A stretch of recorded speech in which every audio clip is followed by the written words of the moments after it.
D'accord. Le fonctionnement, c'est tout simple. Vous avez, on prend un exemple de deux associés qui se mettent ensemble pour créer une entité, une entreprise. Et la société a besoin de fonds pour réaliser ses objectifs. D'accord. Il peut arriver que les difficultés pour le fonctionnement de l'entité, qu'on ait besoin d'argent.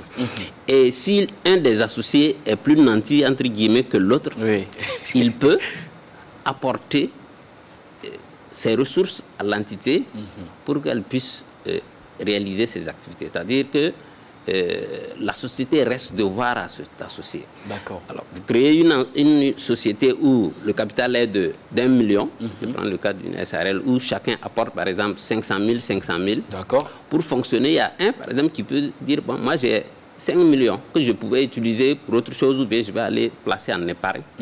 Il peut accepter par exemple de mettre à la disposition de l'entité 5 millions qu'on va enregistrer comme une dette, comme si la société avait emprunté auprès de son associé. D'accord. Voilà, cet argent pour pouvoir réaliser les activités plutôt que d'aller auprès d'une banque avec des formalités bien données.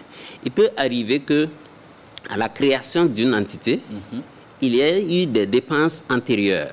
Vous n'attendez pas que les formalités se fassent pour vous préparer.